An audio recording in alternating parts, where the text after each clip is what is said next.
I pray to see a Diaspora Commission that will work like a mini Chamber of Commerce, but that is tailored to the participation of the diaspora in Nigeria's national development. What inspired you to write this book? Well, my inspiration came from many things. Majorly, the fact that I had served as a chairman of Nigerians in Diaspora organization in different countries, and later on the European continent as a continental chairman. Within those years, I interacted a lot with fellow diasporans. I interacted a lot with government officials, and I was exposed to both perspectives of both sides of the story. So it gave me a balanced understanding to put down on paper an objective piece of literature that can educate both sides. It can educate both the diaspora, and it can educate the Nigerian government and the private sector, whom I believe are all supposed to be huge beneficiaries of the potential that we have in the diaspora. You said you expect the book to educate the government and, of course, the diasporans and even Nigerians themselves. Okay, what parts of education are you referring to? Well, by educating means enlightening them on areas where we can do a lot more in collaboration between Nigeria as a nation and the diaspora as Nigerians who are scattered around the world. Nigerians have done phenomenal things around the world, and it's only good that we dream of a time when Nigeria will begin to reap the real strong benefits from what the diaspora has to offer. Okay, can you give a quick rundown of what areas you are referring to? Practically in every sector of the economy, from the educational sector, from the health sector, from the innovative aspect of industries, because many of our Nigerians that we don't even know about, they occupy very key positions in some of the multinational companies that we use all their products every day. But we don't know that there's one Aliyu or Emeka or Balogun that is actually in the center of their research department. So these are people we need to bring to the fore and see how they can help Nigeria accelerate her development. In a nutshell, where do you see your book in the nearest future under the Nigeria Diaspora Affairs? Where do I see the Nigeria Diaspora Affairs, the growth, and what have you? Where do you see it in the next future? Well, I'm a very optimistic person. So I believe that within the next 5 to 7 years, I see a Diaspora Commission that will be robust. I see a Diaspora Commission that will be well funded, because there are some aspects of the funding that I mentioned in the book that need to be improved, because to do robust things, you need robust funding. You can't do things without money, okay? But of course, the money has to be prudently applied. But I am confident that if Nigeria moves in the direction that it's supposed to move, we will have, I guess, the most efficient Diaspora Commission on the African continent come 5-7 years from now. Thank you. Thank you for having me. For the benefit of those that didn't hear you very well clearly, please, can you summarize exactly what you said inside? Well, what I said, I was invited about 2-3 weeks ago to be the guest of honor here. I accepted it, but then 3 days ago, he called to say, sorry, he wants me to chair the occasion.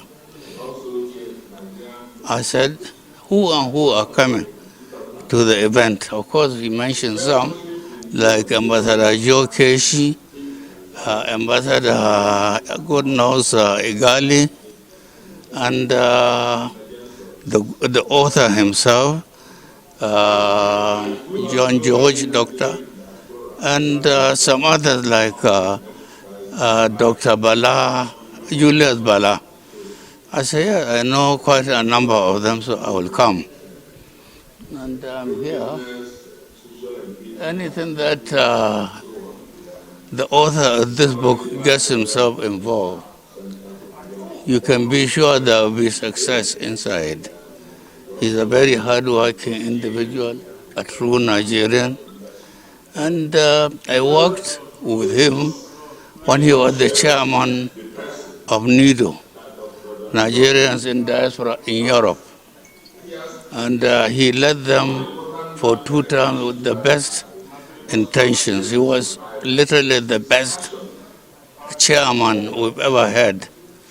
Those that came before him never did half of what he did.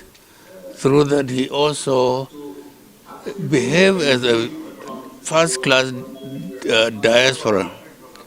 He started an investment in Nigeria here.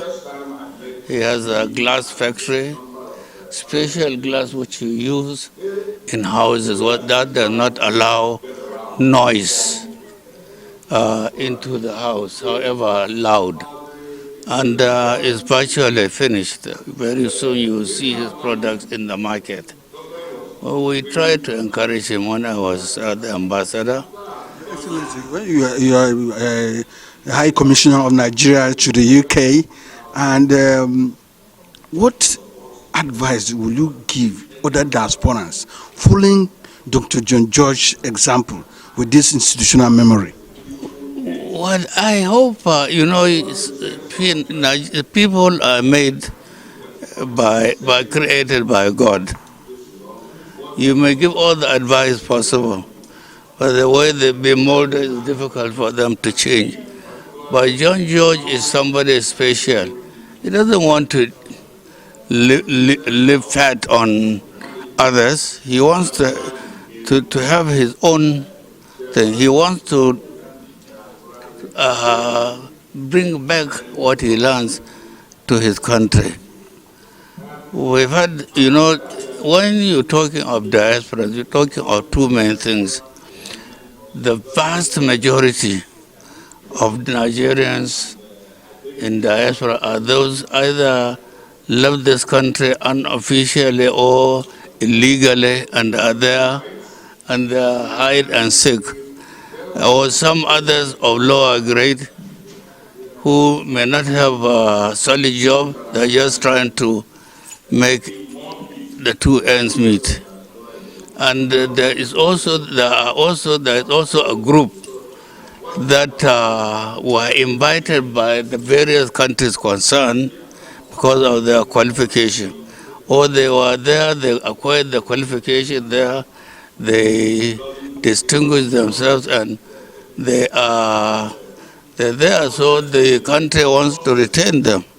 They are very clever people. These European, in particular the European countries, they want to keep you there, be getting the best out of you. So now that the European countries are getting the best out of our own best, Yeah. so how can homeland benefit from the best? This is what we try to say, here.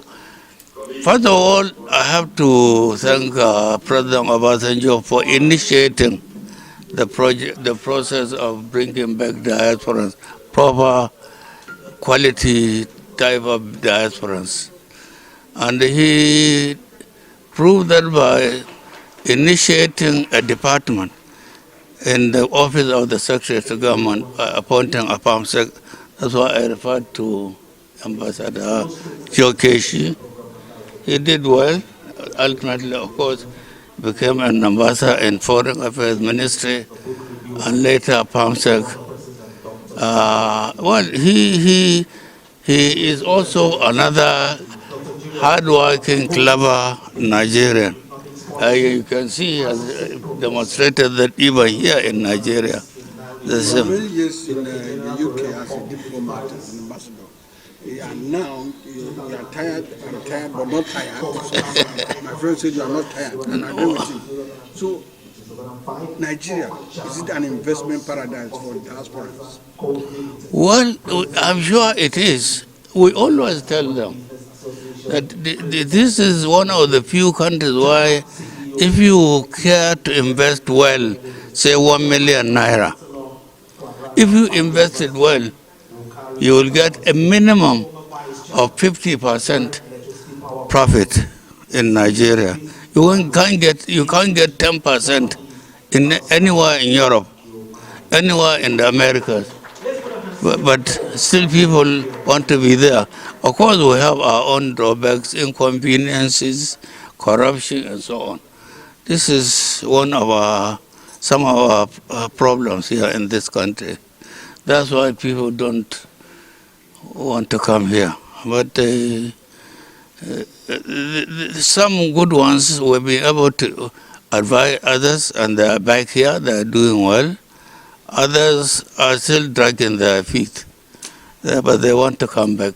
When they come with an open mind, they will prove my statement. Thank you. Thank you. My name is Honorable Councillor Celia Osakwe Hibbert. I'm the current special advisor to the Imo State Governor on Diaspora Affairs. I'm also an elected serving councillor in United Kingdom. Can you tell us exactly when you're here? What's happening today? Today, we have an Imo son, actually, an Imo diasporan. So this is right up my street. Like, I'm in charge of Imo diasporans. And I'm proud to say we have a brilliant Imo diasporan, Dr. C. George, who just wrote a brilliant book about Nigerians in diaspora. And we're here to launch the book, and we're here to have a valid conversation about how diasporans can actually help in driving that socio-economic development in our country. So, but I'm exceptionally proud that he's from Imo State as well. Thank you. Good. You guys are dumbfounded. He had the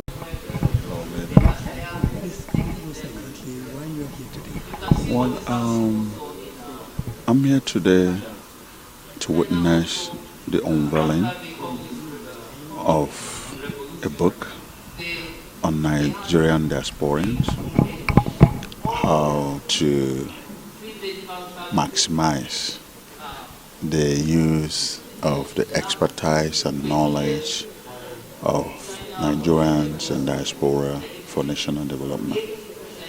The author of the book is a good friend of mine and a brother and a schoolmate, a Russian graduate. I am also an alumni of a Russian university, so he has been my friend for decades. So I am here as one of those to unveil the book. It's a proud moment for me personally that somebody I know is making such a great contribution to the national discourse on the issue of diaspora. Yeah. See, your friend has done this. What advice do you have for other diasporans who are one leg in, one leg out? They're thinking, should I come to Nigeria and invest in all those things? What advice do you have for them? Well, if anybody is one leg in and one leg out, that's already good enough. My only advice is to sustain it. If they can keep it that way, sustain it. Don't be discouraged. Be patient and be focused with eyes on the ball. I have no doubt that whatever venture they have gone into, with time, they will overcome whatever the obstacles are in whatever form they are. And we sing a good song. I've lived overseas, I studied overseas. The process of coming in is actually one leg in, one leg out until you eventually find their footing. So they should look at me, they should look at us. We now call Nigeria our home, we now call Nigeria our base. We do our things here, and we're kicking on, and we have every reason to be grateful to God and give Him thanks for His grace. Thank you so much. You're welcome.